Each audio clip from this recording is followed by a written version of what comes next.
Bismillahirrahmanirrahim. Assalamualaikum warahmatullahi wabarakatuh. Alhamdulillahi rabbil alamin. Fala udwana illa ala zalimin. Wal aqibatu lil muttaqin. Wa salatullahi wassalamu ala nabiyyina sayyidil mursalin. Wa ala alihi al-mutahhirin wa ashabihi tayyibin. Wa man tabi'ahum bi ihsanin ila yaumiddin. Kita melangsungkan membaca tafsir firman Allah Azza wa Jalla dalam surat Syura ayat 26 dan seterusnya. Qala Allah tabaraka wa ta'ala wa yastajibu alladhina amanu wa amilus salihati wa yaziduhum min fadlihi والكافرون لهم عذاب شديد ولو بسط الله الرزق لعباده لبغوا في الأرض ولكن ينزل بقدر ما يشاء إنه بعباده خبير بصير وهو الذي ينزل الغيث من بعد ما قنطوا وينشر رحمته وهو الولي الحميد. Kata Allah Subhanahu wa ta'ala, dan telah menjawab wa yastajibul ladzina amanu, dan telah memenuhi atau orang-orang yang beriman dan beramal saleh memenuhi ajakan Allah Subhanahu wa ta'ala, menanggapi dengan baik ajakan Allah Azza wa Jalla, ai untuk bertaubat kepadanya, kembali kepada Allah. Wa yaziduhum min fadlihi, dan Allah Azza wa Jalla menambahkan mereka dari karunia-Nya. Wal kafiruna lahum adabun syadid, dan orang-orang kafir bagi mereka azab yang pedih. Walau basatallahu rizqa li'ibadih, dan apabila Allah Azza wa Jalla membentangkan rezekinya kepada hamba-hambanya, labaghaw fil ardi, niscaya mereka akan keluar batas di muka bumi, melampaui batas. Walakin yunazzilu biqadarin ma yasha, akan tetapi Allah Azza wa Jalla menurunkan rezekinya dengan kadar yang Dia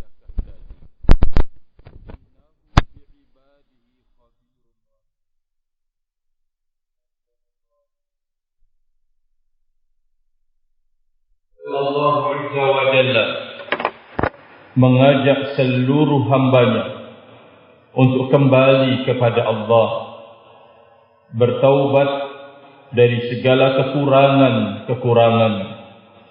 Maka terbagilah mereka dalam hal mengistijabah, menyambut seruan Allah itu. Mereka terbagi menjadi dua. Pertama, mustajibina, wasafahum biqaulihi, orang yang menerima, memenuhi ajakan Allah Azza wa Jalla, dan Allah sifati mereka dengan firman-Nya, wa yastajibul ladzina amanu wa amilus salihat, ay yastajibuna li rabbihim, mereka memenuhi panggilan ajakan Rabb mereka. Lamma da'ahum ilaihi, di saat Allah mengajak, menyeru, memanggil mereka kepadanya, kembali kepada Allah, bertaubat atas segala kekurangan. Wa yanqaduna lahu, dan mereka tunduk kepada Allah Subhanahu wa ta'ala. Wa yulabbuna da'watahu, mereka menyambut seruan Allah. Kenapa mereka menyambut?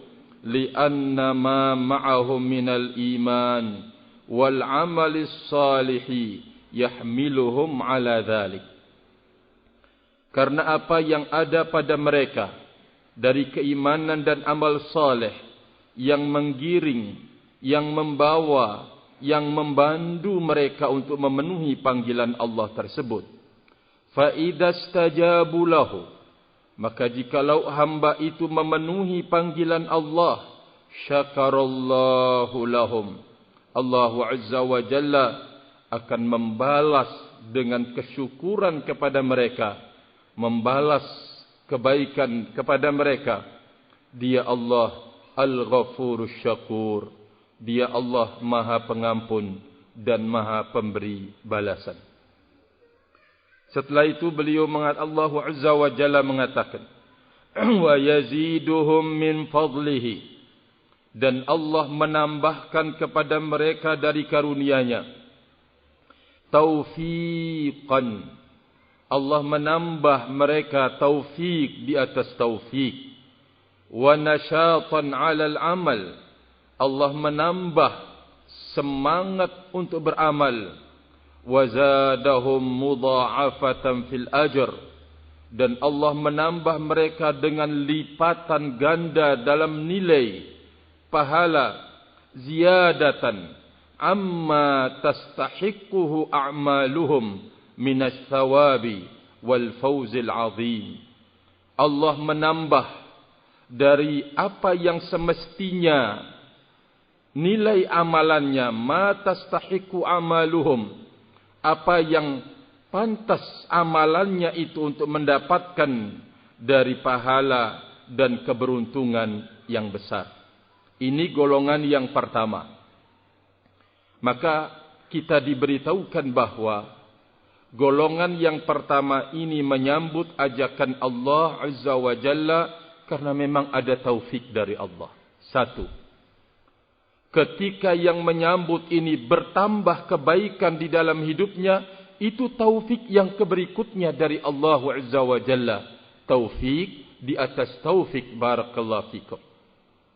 Golongan yang kedua, wa amma ghairul mustajibina lillah wa humul mu'anidun al-kafiruna bihi wa birusulihi fa inna lahum 'adzabun syadidun fid dunya wal akhirah.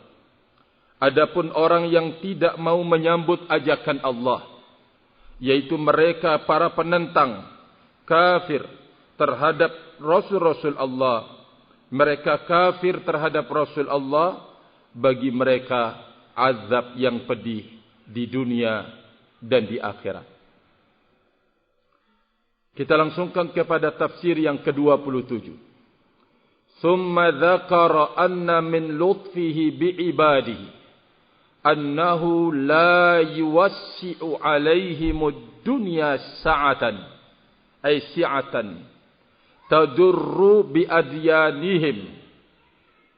Kemudian Allah menyebutkan termasuk dari bentuk kelemah lembutan Allah kepada hamba-hambanya, termasuk dari kelembutan Allah terhadap hamba-hambanya, Allah tidak meluaskan atas mereka dunia dengan sebenar-benar luas. Allah tidak membentangkan kepada mereka. Ya, tadurru bi adyanihim, yang membahayakan agama mereka. Termasuk dari sifat kelembutan Allah terhadap hambanya, bahwa Allah tidak membentangkan dunia seluas-luasnya kepada mereka yang akan membahayakan agama mereka. Faqala, Allah berfirman, walau basatallahu rizqa li'ibadihi labaghaw fil ardi. Jika Allah Azza wa Jalla membentangkan rezekinya kepada hamba-hambanya, niscaya mereka akan keluar jalur di muka bumi, melampaui batas. Artinya apa kata beliau? La ghafalu an ta'atillah. Kalau dibentangkan rezeki lagi, mereka akan lalai dari ketaatan kepada Allah. Wa aqbalu ala tamattu'i bi syahawatid dunya. mereka akan habiskan hidupnya untuk bernikmat-nikmat dengan syahwat dunia. Fa'aujabat lahumul inkibabu ala ay fa'aujabat lahumul inkibaba ala mastastahihi nufusuhum walau kana maksiatan wa zulma. Lalu dengan dibentangkan dunia itu menjatuhkan, menjerongkokkan mereka, menyebabkan mereka terjerongkok, terjatuh, terkubang dalam apa yang dimaukan oleh jiwa-jiwa mereka, walaupun itu kemaksiatan dan kezaliman. Kalau Allah bentangkan rezeki atau dunia kepada mereka, demikian kondisinya. Allah tidak membentangkan kepada seorang hamba dunia jikalau dunia itu akan melalaikan dia dari ketaatan kepada Allah. Akan disebutkan oleh beliau hikmahnya. Walakin yunazzilu biqadarin ma yasha. Akan tetapi Allah menurunkan sesuai dengan kadarnya, dengan kehendaknya. Ai bihasabi maqtadahu lutfuhu wa hikmatuhu. Sesuai dengan apa yang menjadi konsekuensi kebijaksanaan Allah dan kelembutan Allah. Itu yang diturunkan. Itu yang dititipkan kepada hamba. Barakallahu fikum. Innahu bi'ibadihi khabirum basir. Sesungguhnya dia Allah terhadap hamba-hambanya maha mengetahui dan maha melihat. Kama fi ba'dil athari anna Allah Ta'ala yaqul. Sebagaimana dalam sebagian athar bahwa Allah Azza wa Jalla berfirman, Inna min ibadi man la yasluhu imanuhu illa al-ghani. Dari hamba-hambaku, kata Allah, ada orang yang keimanannya itu tidak cocok kecuali dalam kondisi kaya. Illa al-ghani. Walau afqartuhu la afsadahu dhalik. Kalau aku menjadikan dia fakir, niscaya akan merusaknya kefakiran itu. Wa inna min ibadi man la yasluhu imanu ilal faqr. Dari hamba-hambaku ada yang imannya itu tidak cocok kecuali dengan kefakiran. Walau agnaituhu la afsadahu dhalik. Kalau aku menuangkan rezeki menjadi orang kaya, niscaya akan merusaknya hal itu. Wa inna min ibadi man la yasluhu imanuhu illa sihha. Dan dari hambaku, apa yang imannya tidaklah imannya itu ay la yasluhu imanuhu. Imannya itu tidak cocok kecuali bersama sehat. Walau amradtuhu la afsadahu dhalik. Kalau aku berikan sakit padanya, akan merusak imannya hal itu. Wa inna min ibadi man la yasluhu imanu ilal marad. Di antara hamba-hambaku ada yang imannya itu tidak cocok kecuali dengan sakit. Walau afaituhu la afsadahu dhalik. Kalau aku berikan kesembuhan kepadanya, kesehatan padanya, akan merusaknya hal itu. Inni udabbiru amra ibadi bi'ilmi bima fi qulubihim inni khabirum basir. Sesungguhnya aku mengatur, aku mengawasi urusan-urusan hambaku dengan ilmuku, apa yang ada di dalam hati mereka. Sesungguhnya aku maha mengetahui lagi maha melihat. Barakallahu fikum. Pelajaran yang berharga bahwa ayat ini mendidik kita untuk menjadi orang yang qana', menerima apa yang diputuskan oleh Allah Subhanahu wa taala di dalam hidup ini. Engkau tidak pernah berkeluh kesah karena engkau hidup kekurangan. Karena itu yang menjadi penyebab iman engkau terjaga.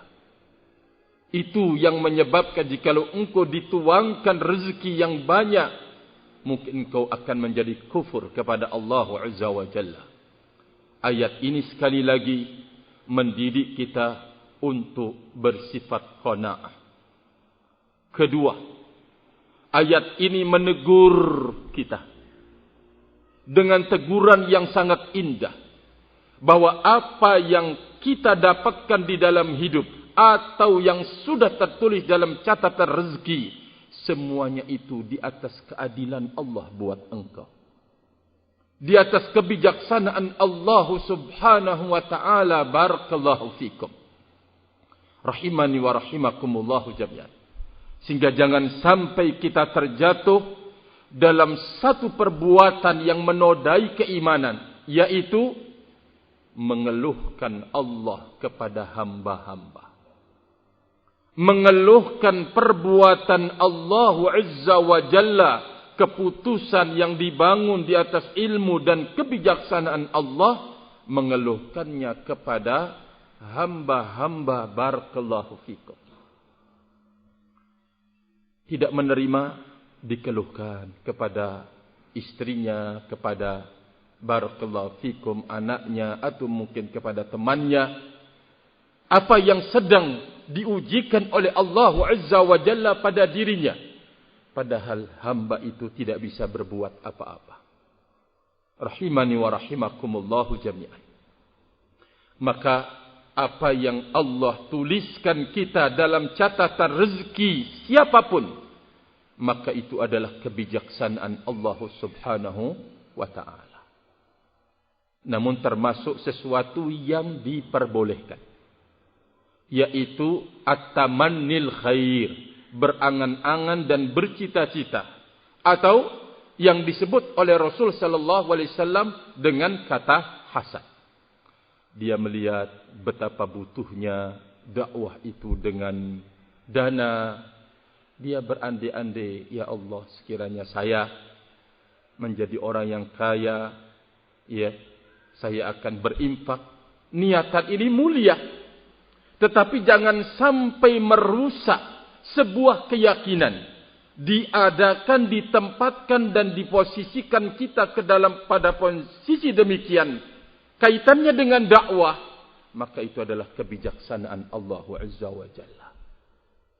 Barakallahu fikum. Boleh kita berangan-angan yang mulia, boleh kita berangan-angan yang terhormat di dalam hidup. Barakallahu fikum. Tapi cita-cita dan angan-angan itu jangan sampai merusak keyakinan pada diri kita. Barakallahu fikum. Bahwa ketentuan yang kita berada padanya dari kekurangan, sehingga kita bisa memberikan bantuan terhadap dakwah ini dengan kemampuan kita, itu wajib disyukuri. Allah meletakkan kita pada posisi itu dengan keadilan dan kemahabijaksanaan Allah subhanahu wa ta'ala. Kemudian yang berikutnya pada tafsir yang ke-28, ayat yang ke-28, beliau mengatakan, wa huwal ladzi yunazzilul ghaitha ayil mataral ghazira alladhi bihi yaghithul bilad wal ibad. Dia Allah yang menurunkan air hujan yang deras, yang menyirami negeri dan menyirami hamba-hamba. Min ba'di ma qanatu, setelah mereka berputus asa. Wanqata'a anhum muddatan, terputus hujan itu dalam tenggang waktu. Wa dhannu annahu la ya'tihim, hamba itu sudah menyangka sini tidak ada hujan ini, hujan tidak akan mendatangi mereka, putus asa. Wa aisu wa amilu lidzalikal jadab a'malan, mereka berputus asa, lalu mereka melakukan pekerjaan-pekerjaan atau perbuatan-perbuatan di masa paceklik atau kekeringan itu. Fayunazzilullahu al-ghaitha, lalu Allah menurunkan hujan. Wa yanshuru bihi rahmatahu, Dan dengan air hujan itu Allah menebar kasih sayangnya, rahmatnya. Min ikhrajil aqwati lil adamiyyin wa bahaimihim. Dengan air hujan itu Allah mengeluarkan bahan-bahan pokok di dalam hidup yang dibutuhkan oleh anak Adam, yang dibutuhkan oleh binatang ternak mereka. Faqyaqa'u indahum mawqi'an 'azima. Sehingga terjadi sesuatu yang besar di sisi mereka. Wa yastabshiruna bidzalika wa yafrahun. Mereka bergembira dan mereka bersenang riah karena itu. Wa huwal waliyyu alladhi yatawalla ibadahu bi anwa'it tadbir wa yatawalla al-qiyama bi masalihi dinihim wa dunyahum. Dia Allah yang menjadi wali mereka, yaitu yang bertanggung jawab atau yang akan menjadi pemenuh terhadap hidupnya hamba-hamba itu, mengatur mereka dengan semua bentuk aturan, dan yang akan tampil atau yang akan melaksanakan tugas untuk kemaslahatan dunia mereka dan agama mereka. Dia Allah Azza wa Jalla al-Wali. Dia Allah Subhanahu wa ta'ala yang menguasai, yang mengatur hambanya dengan beragam-ragam aturan dan yang melaksanakan untuk memenuhi kemaslahatan agama mereka dan dunia mereka. Allah Azza wa Jalla Al-Hamidu fi wilayatihi wa tadbirih. Maha terpuji Allah dalam kekuasaannya dan pengaturannya. Al-Hamidu ala ma lahu minal kamali wa ma awsalahu ila khalqihi min anwa'il afdali. Dia Allah zat yang maha terpuji atas ma lahu minal kamal, sifat-sifat kesempurnaan, dan maha terpuji terhadap apa yang Allah sampaikan kepada hamba-hambanya dari bermacam-macam bentuk karunia. Dari ayat ini kita diberikan sebuah pelajaran yang berharga, bahwa Allah Azza wa Jalla akan menjawab segala apa yang mereka butuhkan. Di saat mereka menyangka bahwa hujan tidak mendatangi mereka, sampai kemudian berputus asa, barakallahu fikum, sehingga melakukan hal-hal untuk menjawab tantangan kekeringan di saat itu, maka Allah Azza wa Jalla datang untuk menyirami kekhawatiran mereka dan menjawab segala apa yang mereka butuhkan, barakallahu fikum. Dari sinilah kita belajar lebih dalam lagi bahwa Allah Azza wa Jalla tidak membiarkan hambanya berbuat dengan tanpa bantuan dan pertolongannya, kecuali di saat hamba itu merasa tidak butuh lagi dengan Allah Subhanahu wa ta'ala. Allah Azza wa Jalla tidak akan melepaskan dirinya dari hamba itu, kecuali di saat hamba itu melepaskan diri dari Allah Subhanahu wa ta'ala.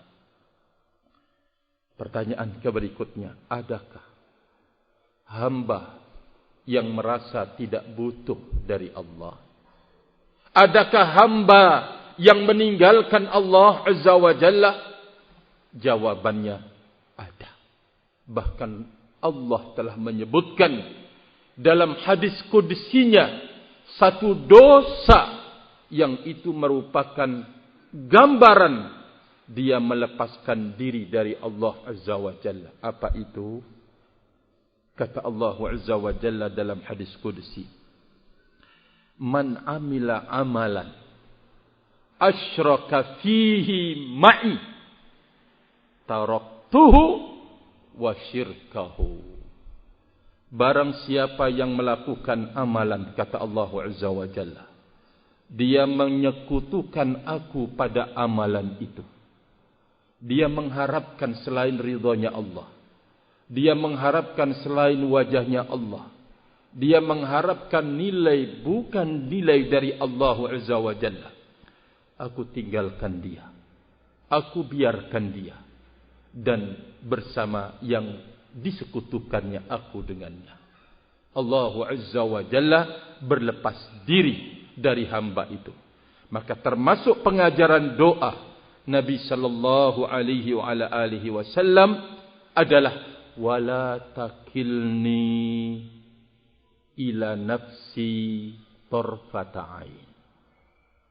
Ya Allah, jangan engkau serahkan urusan diriku kepada diriku walaupun sekejap mata. Doa ini adalah sebuah permintaan agar bantuan pertolongan Allah Azza wa Jalla itu selalu menyertai kita.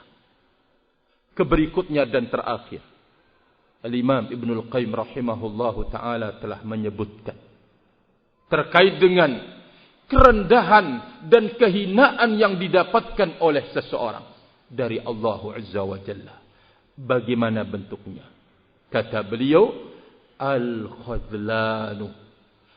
Bentuk perendahan, bentuk penghinaan dari Allah Subhanahu wa ta'ala terhadap seorang hamba. Ayyakilaka ila nafsika. Allah menyerahkan engkau kepada dirimu sendiri. Maka barakallahu fikum. Ayat ini benar-benar mendidik kita rahimani wa rahimakumullah dan memberitahukan kita selama kita berada pada ketaatan di jalannya, Allah Azza wa Jalla tidak akan membiarkan hambanya. Barakallahu fikum.